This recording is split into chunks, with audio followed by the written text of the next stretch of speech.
Hi there, Rabbi. How are you doing today? I see you're practicing your cartography.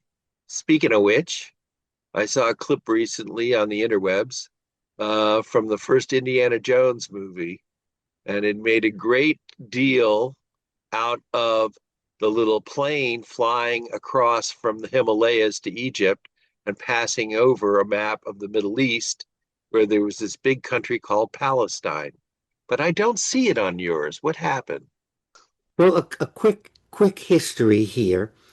With the end of the First World War, when the Ottoman Empire was divided up, the British had a mandate, and the mandate was over the Middle East.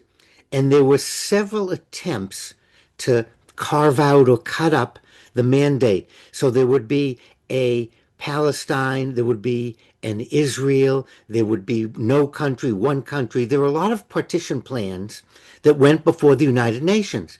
So depending on when you picked up the map, the Sykes-Picot Agreement, which very few people have heard of, was the final say in the partition of the Middle East. So now it's into the 40s. World War II is raging, and so everyone was kind of ignoring what was going on in the Middle East and the fact that there was a British mandate and a French mandate to control Syria, to control what Jordan, to control Palestine, to control Israel. All that territory was under debate and different maps were drawn. The war is over. It's now 1947.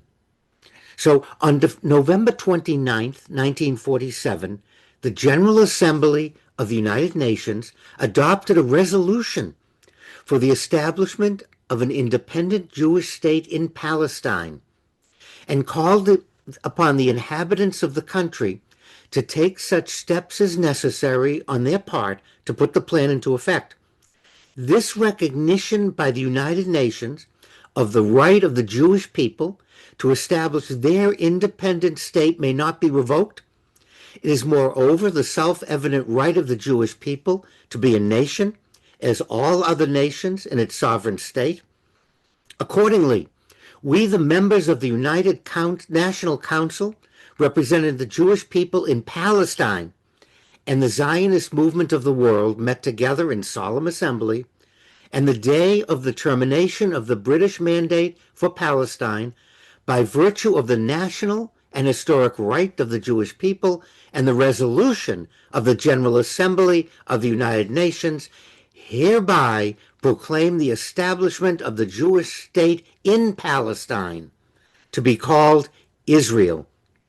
Four Arab countries officially recognize Israel: Egypt, Jordan, the United Arab Emirates, and Morocco.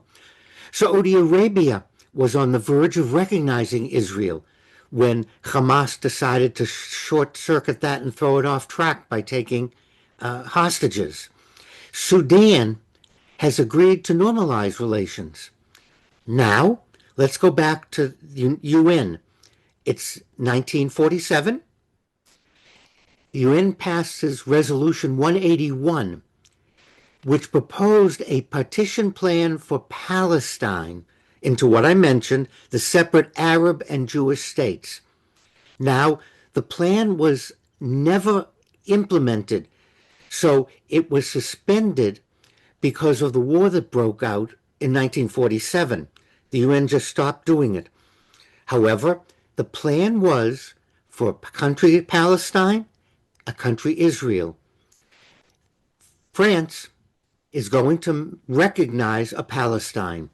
This then is the perfect historic moment for the United Nations to do what they didn't do in 1947: declare a Palestine.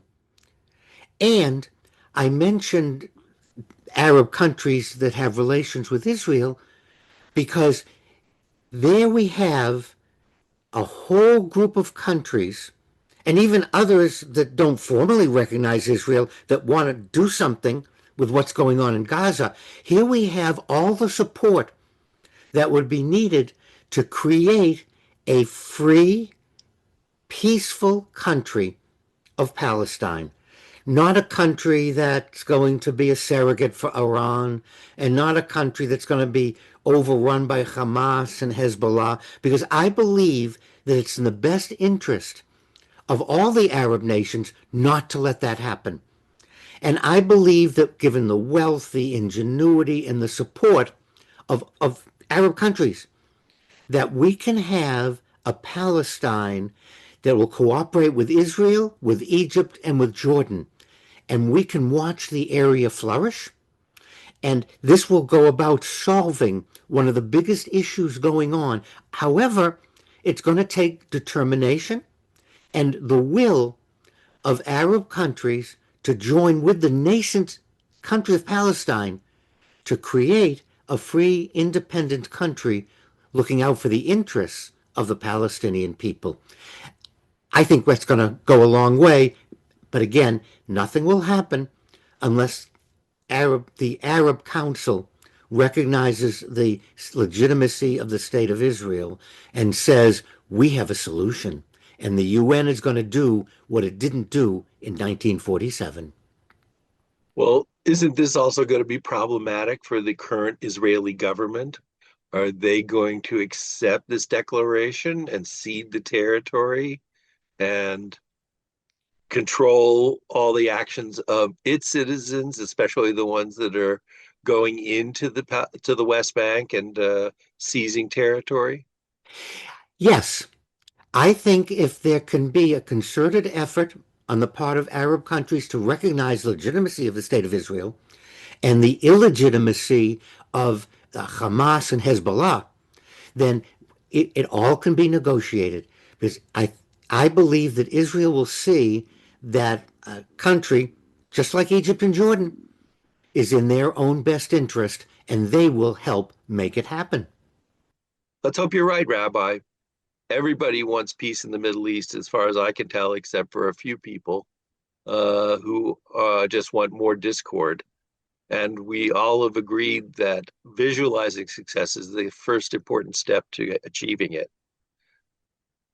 Let's hope that that recognizing or the statement, whatever statement France is going to make, will be an impetus for the United Nations, for Israel, for Arab countries to look at each other and say, what's going on isn't working for any of us and cannot be sustained.